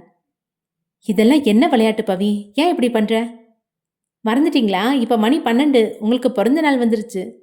ஸ்டாப் இட் பவி, நீ ஒன்றும் சின்ன குழந்தை கிடையாது. இப்படியா பிறந்த நாள் வாழ்த்தெல்லாம் சொல்லுவாங்க? இந்த மாதிரி பயமுறுத்தி சொல்றதுக்கு சொல்லாமலே இருக்கலாம். ஏன் கோச்சுக்கிறீங்க? கல்யாணத்துக்கு அப்புறம் வர முதல் பர்த்டே, கொஞ்சம் ஞாபகமாக இருக்கட்டும் தான். எனக்கு இருட்டுனா பிடிக்காதுன்னு உனக்கு தெரியாதா? இப்படி ஒரு வாழ்த்தை நான் விரும்புவேன்னு எப்படி நினச்சேன்? ரொம்ப நேரமாக உன் பேரை சொல்லி கூப்பிட்டுட்டே இருக்கேன். இங்கே தான் இருக்கேன்னு ஒரு வார்த்தை சொன்னா என்ன? அவன் கோபத்தில் பேசியது கேட்டு கேக்கை அருகில் இருந்த டேபிளில் வைத்துவிட்டு அறைக்குள் சென்று கதவை சாத்தி கொண்டான். பவி, கதவு தர, எனக்கு உன்கிட்ட பேசணும். பேசுறதுக்கும் திட்டுறதுக்கும் வித்தியாசம் இருக்கு. நீங்கள் என்னை திட்ட தானே நினைக்கிறீங்க? வெளியே நின்னே திட்டுங்க, கேட்டுக்கிறேன். மறுபுறம் கதவை தட்டியவாறு நின்று கொண்டிருந்தவனுக்கு அவளின் கோபத்தில் அன்பான புன்னகைதான் வந்தது. அவள் கதவை தாழ்பால் போட்டிருப்பாள் என நினைத்தான். ஆனால் கைப்பிடியை அழுத்தி திறக்கையில் கதவு திறந்து கொண்டது. அவன் உள்ளே நுழைந்ததை அறிந்ததும் முகத்தை அவனுக்கு காட்டாமல் மறுபுறமாக திரும்பி அமர்ந்து கொண்டாள். பவி, என் மேலே கோவமா? கோவமா? நான் எதுக்கு உங்கள் மேலே கோவப்படணும்? நீங்கள் ரொம்ப சின்ன பையனாச்சே. சாதாரண ஒரு இருட்டை கூட ஏற்றுக்க மாட்டேங்கிறீங்க. அவளின் பதிலில் தன் கண்களை ஒருமுறை மூடி திறந்தவன் கோபத்தை வெளிப்படுத்தக்கூடாது என தனக்குத்தானே அறிவுரை கூறிக்கொண்டு அவளிடம் பேசினான். உண்மைதான், இந்த சின்ன பையனுக்கு இருட்டுனா பயம். ஆனால் அதை விட நீ என் கண் பார்வையில் இல்லைன்னா ரொம்ப பயப்படுவேன். உள்ளே வரும்போது கொஞ்சம் கூட வெளிச்சம் இல்லை. போத குறைக்கு பூஜாடி கீழே உடஞ்சி விழுந்திருக்கு. உன்னை அத்தனை முறை கூப்பிட்டேன், வீட்டில் தான் இருக்கேன்னு ஒரு வார்த்தை சொல்லலாம்ல. உனக்கு என்ன ஆச்சோன்னு பயந்துட்டேன். அவன் ஒவ்வொன்றாய் உரைக்க மறுபுறம் பார்வையை திருப்பி வீம்பாய் அமர்ந்திருந்தவள் அவனின் உணர்வுகளை மதிக்க ஆரம்பித்தாள். அது நீங்கள் வந்துட்டீங்களான்னு பார்க்கறதுக்காக கதவு திறந்தேன். நீங்கள் வந்ததான் எல்லா லைட்டையும் ஆஃப் பண்ணிட்டேன். இருட்டில் நடக்கும்போது தெரியாமல் கைப்பட்டு பூஜாடி கீழே விழுந்துருச்சு. அதுக்காக என்கிட்ட அப்படி கத்தலாமா? எவ்வளோ ஆசையாக உங்களுக்காக சர்ப்ரைஸ் ரெடி பண்ணேன். பவி, என்னோட இந்த வருஷம் பிறந்த நாளுக்கு நீ என் பக்கத்தில் இருக்க, அதுவே எனக்கு பெரிய சர்ப்ரைஸ் தான். உனக்கு தெரியாதா நான் உன்னை எந்த அளவுக்கு நேசிக்கிறேன்னு? மறுபடியும் நீ என் வாழ்க்கையில் வந்ததே பெரிய பாக்கியம். அது எப்பவும் நிலைக்கணும். மற்றபடி எனக்கு வேற எதுவும் வேணாம். நான் கூப்பிடும்போது கூப்பிட்ட குரலுக்கு நீ என் முன்னாடி வந்துடணும். அதுதான் நீ எனக்கு கொடுக்குற பெரிய கிஃப்ட். அவன் தன் முழு எண்ணத்தை உரைத்த பிறகுதான் அவளுக்கு புரிந்தது. எனக்கு ப்ராமிஸ் பண்ணு, நான் எப்போ கூப்பிட்டாலும் எந்த காரணமும் சொல்லாமல் என் முன்னாடி வந்துடணும். யாருக்கு தான் பிடிக்காது? தன் மனம் கவர்ந்த ஆண்மகன் இது போன்ற ஒரு சத்தியத்தை கேட்டால் எவளுக்கு தான் மறுக்க தோன்றும்? அவனின் கரங்களோடு தன் கரங்களை சேர்த்து சத்தியம் செய்தாள். குட் கேர்ள் என அவளின் தலைமுடியை வருடிவிட்டான். இப்போ கேக் கட் பண்ணலாமா இல்லை அதுவும் வேணாமா என அவள் கேட்க, தாராளமாக கட் பண்ணலாமே. சரி, நான் வந்து லைட் ஆன் பண்ணும்போது வெளிச்சம் வரல, நீ ஹாப்பி பர்த்டே பாடும்போது மட்டும் எப்படி வெளிச்சம் வந்துச்சு? அதுவா, என் கூட வாங்க சொல்கிறேன். எனக்கு இங்கே ஒரு பார்ட்னர் இருக்காங்க, அவர் தான் ஹெல்ப் பண்ணாரு. ஒரு பிளேட்டில் பெரிய கேக் துண்டை எடுத்து வைத்தவள் வருணை அழைத்து கொண்டு வீட்டின் கேட் வரை சென்றாள். வாட்ச்மேன் தான் மெயினை ஆஃப் செய்து அவளுக்கு உதவி செய்திருந்தான். Brother, thanks for your help. Pavi புன்னகையுடன் அந்த கேக்கை அவருக்கு தர வாட்ச்மேனும் அதை பெற்றுக்கொண்டு வருணுக்கு பிறந்தநாள் வாழ்த்து கூறினார். அதன் பிறகு அவன் வாங்கி வந்த நூடுல்ஸை உண்டாள். அவள் அந்த நூடுல்ஸை ருசித்து உண்பதை விளையாட்டுத்தனமாய் தெரிகிறதே என ரசித்தான். பவி, இதுதான் லாஸ்ட். இனிமேல் இந்த டைம்லெல்லாம் ஃபுட் சாப்பிட அலோவ் பண்ண மாட்டேன். ஓகே? Okay Hitler. அவளின் முகத்தை கவனித்தான். நேற்று அந்த கனவை நினைத்து அவள் சரியாக உறங்கவில்லை. இன்றும் தாமதமாக இருந்தது என அவளுக்காக படுக்கையை விரித்து உறங்க ஏற்பாடு செய்தான். பவி, நாம் நாளைக்கு இந்தியா கிளம்பலாமா? ஏன் வருண் திடீர்னு? திடீர்னு இல்லை, நேற்று நீ கனவு கண்டு பயந்தப்பவே இந்தியாவுக்கு போயிடலான்னு தோணுச்சு. ஆனால் வந்ததுக்கு ஒரு நாளாவது தங்கலான்னு தான் நினச்சேன். உனக்கு இஷ்டம்னா நாம் இன்னும் 2 நாள் தங்கலாம். இல்லை வருண், நம்ம நாளைக்கே கிளம்பலாம். எனக்கும் ஊர் ஞாபகமாகவே இருக்குது. உங்கள் பக்கத்தில் இருந்தாலே போதும். வெளிநாட்டில் தனியாக இருக்கணும்லாம் அவசியம் இல்லை. நம்ம நாளைக்கே கிளம்பிடலாம். பவி சம்மதம் கூறியதும் வருணுக்கு நிம்மதி வந்தது. இன்று தன்னிடம் வம்பு இழுத்தவர்கள் யார் என்றே தெரியவில்லை. நாளை பவி இருக்கும் சமயம் வந்துவிட்டால் அவளுக்கு எந்த இன்னலும் வரக்கூடாது எனதான் இந்தியாவிற்கு அழைத்து செல்ல முடிவெடுத்தான். பிரதாப்பும் ராஜேஷும் வீட்டு ஹாலில் அமர்ந்து காஃபி அருந்தி கொண்டிருந்தனர். எங்கடா சாண்டியை காணோம்? காஃபி குடிச்சானா? தெரியல ராஜேஷ், அவன் தான் வெளியவே வரமாட்டேங்கிறானே. வருண் வந்தால் தான் சரிப்பட்டு வருவான். சரியாக இவர்கள் பேசிக் கொண்டிருந்த சமயம் வருணிடமிருந்து அழைப்பு வந்தது. வருண் தான் கூப்பிடுறான் என அட்டன் செய்தான் பிரதாப். சொல்லு வருண், எப்படி இருக்கீங்க? அங்கெல்லாம் ஓகே தானே? மறுபுறம் வருண் விவரம் முறைக்க பிரதாப் சற்று முகபாவனையை மாற்றினான். என்னாச்சு, ஏதாவது பிரச்சனையா? 3 நாள் ட்ரிப் போட்டுட்டு 2வது நாளே கிளம்பி வரீங்க?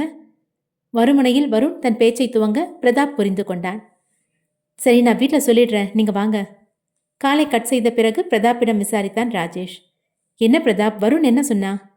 இன்னைக்கு நைட்டுக்குள்ளே இந்தியா வந்துடுவாங்கன்னு சொல்கிறான். சம்திங் அங்கே ஏதோ ப்ராப்ளம். இதுக்கு மேலே அங்கே இருக்க வேணான்னு தோன்றதா சொல்கிறான். என்னன்னு தெரியல, வந்த பிறகு தான் விசாரிக்கணும். அம்மா, வருண் கால் பண்ணா இன்னைக்கு நைட்டே வந்துடுறாங்களாம். என்னாச்சு பிரதாப்?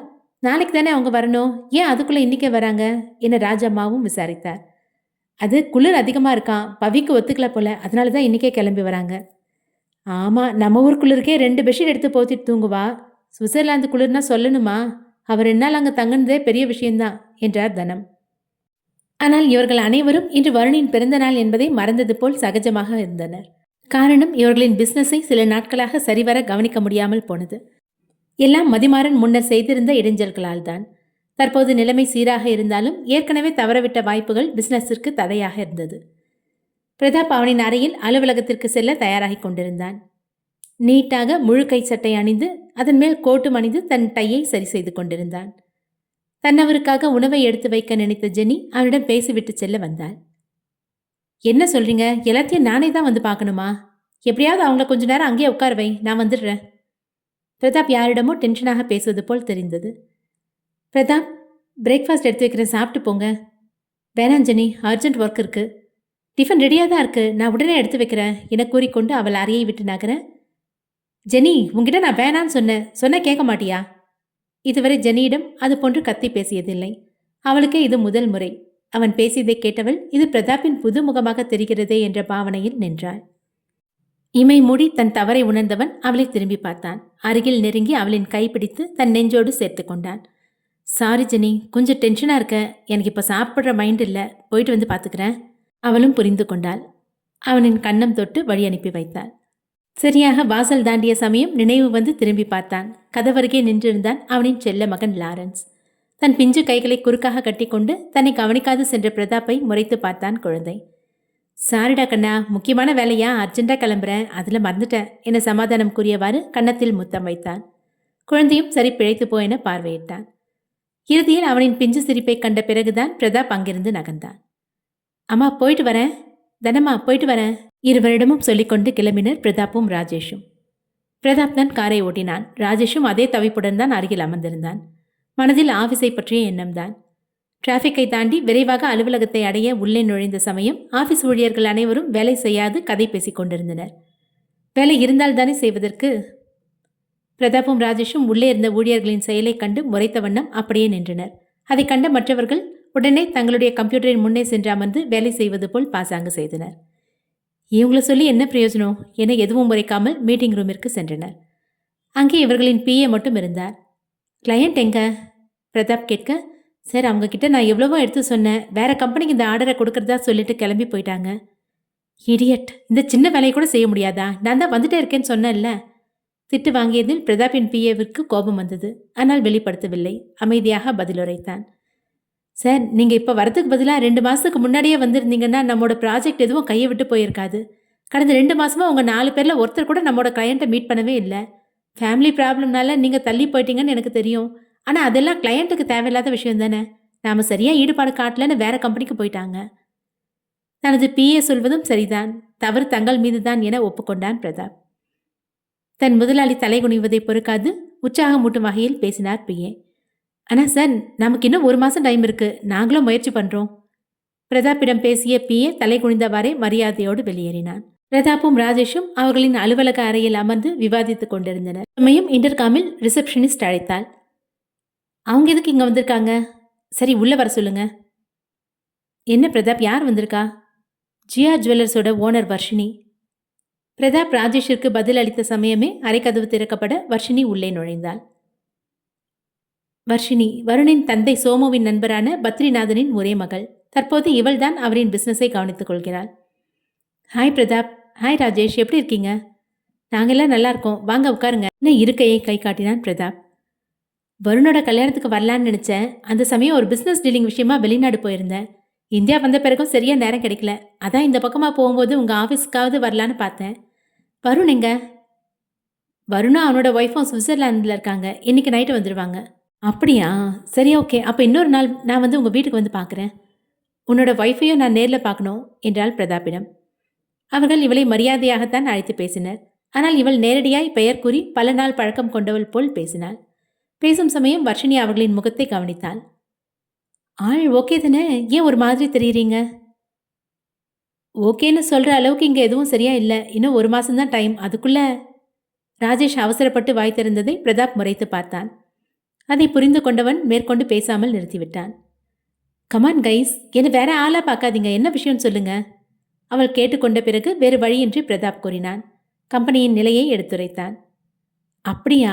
எனக்கும் புரியுது. கிட்டத்தட்ட 2 மாதமாக நீங்கள் பிஸ்னஸை சரியாக கவனிக்கவே இல்லை. அசோசியேட் மீட்டிங்க்கு கூட நீங்கள் வரல.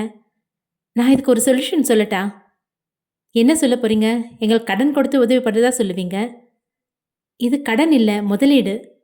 அவள் சம்பந்தமில்லாமல் பேசுவது போல் தெரிந்ததும் பிரதாப்பும் ராஜேஷும் ஒருவர் பார்த்து கொண்டனர். அதாவது, என்னோட கம்பெனியில் நிறைய ஆர்டர் இருக்குது. எல்லாத்தையும் சரியான சமயத்தில் டெலிவரி கொடுக்கறதுல கொஞ்சம் சிக்கல் வருது. இப்போதைக்கு உங்ககிட்ட ஆர்டர் எதுவும் இல்லை. அதனால நாம் பார்ட்னர்ஷிப் வச்சுக்கலாம். என்னோட ஆர்டர்ஸை நான் பார்ட்னர்ஷிப் வைக்கிற இந்த கம்பெனிக்கு கொடுக்குறேன். சேர்த்து முடிப்போம். பரலாபத்தில் உங்கள் 4 பேருக்கு 60%, ஏன் ஒருத்திக்கு 40%. ஓகேவா? பிரதாப் யோசித்தான். என்ன பிரதாப், நான் நிறைய பர்சன்டேஜ் எடுத்துக்கிறேனா? சேச்சே, அப்படிலாம் இல்லை. நீங்கள் கொடுக்குற டீலிங்கில் எங்களுக்கு எந்த நஷ்டமும் கிடையாது. அதுக்காக உங்களோட நஷ்டத்தை பற்றி யோசிக்காமல் ஏனோ தானே ஏற்றுக்கிறது நாகரிகமாக தெரியலையே. இதில் எனக்கு என்ன நஷ்டம் இருக்குது? வர லாபத்தில் பங்கு பிரிச்சுக்க போகிறோம். போட்ட முதல்ல எடுத்துடலாம். ராஜேஷுக்கும் ஏன் இதற்கு சம்மதிக்கக்கூடாது என தோன்றியது. ஓகே, இதை பற்றி பேசி முடிவெடுக்கலாம். நாங்கள் உங்களுக்கு அப்புறமா கால் பண்ணுறோம். அப்புறம் உங்கள் உதவிக்கு நன்றி. இட்ஸ் ஓகே பிரதாப், நீங்கள் யோசிச்சு சொல்லுங்கள், நான் போயிட்டு வரேன். வர்ஷினி அங்கிருந்து கிளம்ப ராஜேஷ் தன் மன எண்ணத்தை பகிர்ந்தான். பிரதாப், வர்ஷினி சொல்கிற ஐடியாவும் ஓகே தானே? நமக்கு இதில் எந்த நஷ்டமும் இல்லையே. நஷ்டம் இல்லை தான், அதே சமயம் நமக்கு இப்போ வேறு வழியும் இல்லை. என்னன்னாலும் சரி, இந்த கம்பெனி மட்டும் மூடுற நிலைக்கு வரவே கூடாது. ஏன்னா வருண் நமக்காக தான் இந்த கம்பெனியே ஆரம்பித்தான். அவன் நினச்சிருந்தா சோமப்பா கூட சேர்ந்து பிஸ்னஸ் செஞ்சு தனியால் மேலே வந்திருப்பான். நமக்காக தனியாக கம்பெனி ஆரம்பித்தான். நாம தான் இடையில சட்டவிரோதமான வேலையெல்லாம் செஞ்சு தொந்தரவு கொடுத்துட்டோம். இப்போ கம்பெனிக்கு ஆபத்தாக போயிடுச்சு. இவர்கள் இருவருக்குமே வர்ஷினி கொடுத்த டீலிங் சம்மதம்தான். அன்றைய தினம் மாலை நேரமும் நெருங்கியிருக்க வருணையும் பவியையும் பிக்கப் செய்வதற்காக ராஜேஷ் ஏர்போர்ட்டிற்கு சென்றான். வருணை கண்டதும் ராஜேஷ் ஓடிச் சென்று அணைத்து கொண்டான். ஏதோ தாயை பிரிந்திருந்த பிள்ளை போல் நடந்து கொண்டான். இவர்களின் பாசத்தை பார்த்தவாறே பவியும் உடன் சேர்ந்து நடந்தாள். வருண், நீ இல்லாம வீடே வெறிச்சோடி இருக்குடா. இத்தனை பேர் இருந்தும் ஏதோ குறையாவே தெரியுது. அப்போ என்னை யாரும் மிஸ் பண்ணல, இவரை மட்டும் தான் எதிர்பார்த்துருக்கீங்களா? அப்படி இல்லை பவி, எங்களுக்கு நீயும் வரணும் ஒன்று தான். ஏர்போர்ட்டிலிருந்து வீடு சென்று சேரும் சமயம் மாலை நேரம் தாண்டி இரவு நெருங்கியது. அவர்களின் வீடு மின் விளக்கு அலங்காரத்தால் ஒளிர்ந்தது. அட, என்ன வீட்டை இவ்வளோ அலங்காரம் செஞ்சுருக்கீங்க? ஆமாம் பவி, இன்னைக்கு நம்ம ஹீரோவோட பிறந்த நாளாச்சே. வருணும் பவியும் வந்ததும் குடும்பத்தினர்கள் அனைவரும் அவர்களை நலன் விசாரித்தனர். அவர்கள் இருவரையும் வாங்கி வைத்திருந்த புத்தாடைகளை அணிந்து வரச் சொல்லி அனுப்பி வைத்தனர். பயணம் செய்து வந்த களைப்பிருந்தாலும் இத்தனை பாசத்தை நேரில் கண்டதில் புது உற்சாகம் பிறந்தது. வருண் முதலாக தயாராகி பார்ட்டி நடக்கும் இடத்திற்கு வந்தான். அவனுக்கு நண்பர்களும் ஆபீஸ் ஊழியர்களும் வாழ்த்து கூறினர். எங்கே தன்னவளை இன்னும் காணவில்லை என வருண் வீட்டை திரும்பி பார்க்க அப்போதுதான் வீட்டிலிருந்து புன்னகையுடன் வெளியே வந்தாள். நடந்து வரும் வெண்ணிலவை கண்டவாறு அவளின் அருகாமையை எதிர்பார்த்து நின்றான். பவியும் சரியாக வருணை பார்த்து கொண்டேதான் நடந்து வந்தாள். தன்னை வர்ணிக்க அவர் எந்த வார்த்தைகளை வைத்திருப்பார் என எதிர்பார்ப்போடு நடை போட்டாள். அச்சமயம் வருணின் முகத்தை பார்க்க விடாது யாரோ இடையில் வந்து நின்றனர். உன் அழகோட போட்டி போட இந்த உலகத்துல நிகரா எதுவுமே இல்லை. வருண் தன்னை பார்த்தவாறு வந்து கொண்டிருந்த பவியை பார்த்து இந்த வார்த்தையை உரைக்க சரியாக அச்சமயம் வர்ஷினி எதிரே வந்து நின்றாள். அவள் நிற்கும் சமயம் இவன் கூற துவங்கியதால் அவளை பார்த்து கூறியதாக கருதிவிட்டாள். ஓ, தேங்க்யூ வருண். வருணின் வர்ணிப்புக்கு நன்றி உரைத்து அவனை அன்போடு அணைத்தாள் வர்ஷினி. பவி வருணின் முகத்தை பார்த்தவாறு எதிர்பார்ப்போடு வர மாறாக வேறொரு பெண் வருணை அணைத்ததை கண்டு விழித்தாள். வருணுக்கு ஒன்றும் புரியவில்லை. வர்ஷினியின் முகம் எதிரே வந்ததை கூட அவன் கவனிக்கவில்லை. தன்னை ஒரு பெண் கட்டி அணைத்திருக்கிறாள் என்பதை மட்டும் அவனால் உணர முடிந்தது. உடனே தன்னை அணைத்திருந்த கைகளை அவன் விலக்கிவிட்டு முகம் பார்த்தான். வர்ஷினி, நீயா? அடேங்கப்பா, என் முகத்தை பார்க்காம தான் என் அழக வர்ணிச்சியா? எனக்கு தெரியும் வருண், உன் மனசுல எனக்குன்னு தனி இடம் இருக்குல்ல. இல்லை, நீ தப்பா? வருண் அவளுக்கு விவரிக்க துவங்கிய சமயமே பவி அவன் அருகே வந்து கை கோர்த்தாள். வருணுக்கு திருமணமான விஷயம் தெரிந்திருந்தாலும் அவன் தன்னை வர்ணித்தான் என்பதில் மகிழ்ந்த வர்ஷினி வருணின் கையை கோர்த்த பெண்ணை கூர்மையாக பார்த்தாள். வர்ஷினி, இவங்க என்னோட ஒய்ஃப் பவித்ரா. பவி, இவங்க என்னோட ஃப்ரெண்டு வர்ஷினி. ஓ, இவதான் பவித்ராவா என நக்கல் பார்வையை முதலில் காட்டினாள். பின்பு உடனே பொய்யான புன்னகை அவளின் உதட்டில் படர அன்போடு கையை கொடுத்தாள் பவிக்கு. Hello Pavithra, I am Varshini. பவிக்கோ உள்ளுக்குள் கேள்வியாக இருந்தது. ஆண்மகனை உடலோடு தழுவி அன்பு பாராட்டுவாளாம், ஒரு பெண்ணுக்கு கையை கொடுத்து அறிமுகம் செய்து கொள்வாளாம். என்ன நாகரிகமோ என எண்ணினாள். மனத்தின் எண்ணங்களை வெளிப்படுத்தாமல் புன்னகையுடன் வர்ஷினிக்கு கை கொடுத்தாள் பவி. வருண், உன் ஒய்ஃப் கூட பார்க்க அழகாக தான் இருக்காங்க. இருந்தாலும் நீ என்ன வர்ணிச்ச மாதிரி அவங்கள வர்ணிச்சிருக்க மாட்டேன்னு நினைக்கிறேன். என்ன, இவ அழகாக வர்ணிச்சாரா? பவியின் கண்கள் ஆச்சரியத்தில் விரிய வருண் மறுப்பாய் தலையசைத்து தத்தளித்தான். வருண், பிஸ்னஸ் விஷயமா உங்ககிட்ட பேசணும். வருணிடம் விஷயத்தை உரைத்த வர்ஷினி அருகில் இருந்த பவியை இடைஞ்சலாக பார்க்க அர்த்தம் புரிந்து கொண்ட பவியும் நீங்கள் பேசிட்டு இருங்க, நான் இதோ வரேன் என விலகி கொண்டாள். ஆனால் வருண் தான் வர்ணித்தது உன்னைத்தான் என பவியிடம் உரைக்க நினைத்தான். தன்னை தாண்டி சென்ற மனைவியை பார்த்தவாறு வருண் நிற்க அவன் கவனத்தை தன் மீது திசை திருப்ப இனிமையான குரலில் பேசினாள் வர்ஷினி. வருண், நீ நல்லா இருக்கியா? எனக்கு என்ன, சந்தோஷமா இருக்கேன். ஆனால் உன்னோட ஃப்ரெண்ட்ஸ் யாரும் சந்தோஷமா இல்லை போல. ஏன் இப்படி சொல்கிற? என் ஃப்ரெண்ட்ஸ் சந்தோஷமா இல்லைன்னு நீ எதை வச்சு சொல்கிற? நீ உன்னோட அண்ணனை காப்பாற்றுற முயற்சியில் உன் பிஸ்னஸை கவனிக்காமல் விட்டுட்ட. உண்மையை சொல்லணும்னா இன்னும் 1 மாசம்தான் டைம் இருக்கு. அதுக்குள்ள உன் கம்பெனியோட நிலைமையை சரி செய்யலைன்னா இழுத்து மூட வேண்டியதுதான். வருணின் நண்பர்கள் இன்று இவனின் பிறந்த நாள் என்பதால் சந்தோஷமாக வைத்திருக்க நினைத்துதான் இந்த பார்ட்டியை ஏற்பாடு செய்தனர். ஆனால் இவளை அழைத்து தவறு செய்துவிட்டனர். வர்ஷினியின் மூலம் விவரம் அறிந்து கொண்ட வருண் தன் நண்பர்களை தேடிச் சென்றான்.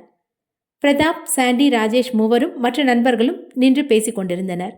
அப்போது அவர்களை நெருங்கிய வருண் பிரதாப்பை கைப்பிடித்து தன்னை பார்க்க வைத்தான். டேய், ஆஃபீஸில் என்ன நடக்குது? என்னாச்சு வருண் என ராஜேஷ் கேட்க, நான் கேட்டதுக்கு பதில் சொல்லுங்க. நம்மளோட கிளையண்ட்ஸ் எல்லாரும் வெளியே போயிட்டாங்களா? இப்போ நம்மக்கிட்ட ஒரு கிளையண்ட்ஸ் கூடவா இல்லை? அப்படிலாம் ஒன்றும் இல்லை வருண். உனக்கு யார் சொன்னா? பொய் சொல்லாத பிரதாப், எனக்கு தெரியும். ஆனால் நீங்கள் சொல்லுங்க என்ன நடக்குதுன்னு.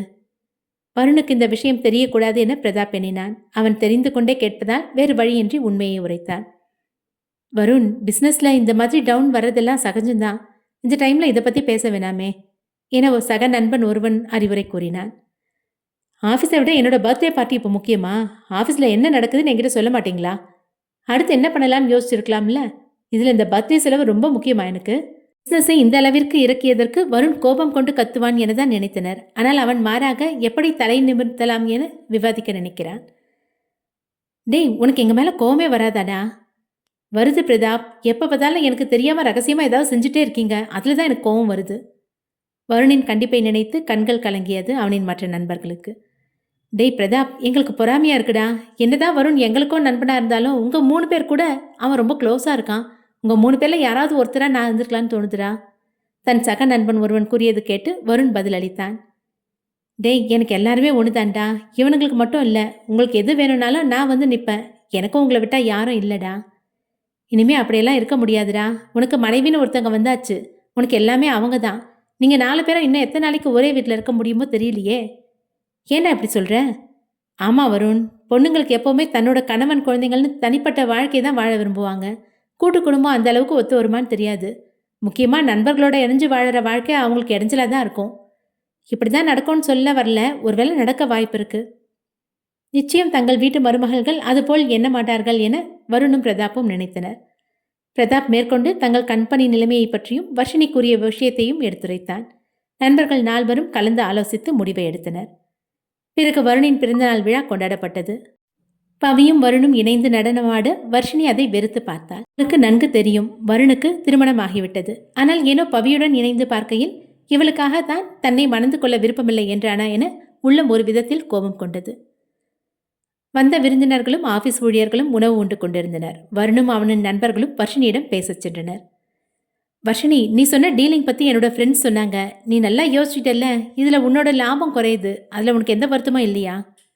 இல்லை வருண், ஆர்டரை கரெக்ட் டைமுக்கு டெலிவரி பண்ணுறது தான் எனக்கு முக்கியமான விஷயம். என்னோட லாபம் குறையிறதுல எனக்கு எந்த பிரச்சனையும் வராது. நஷ்டம் வராமல் இருக்கணும், அதுதான் எனக்கு தேவை. இது ஒன்றும் முட்டாள்தனம் கிடையாது.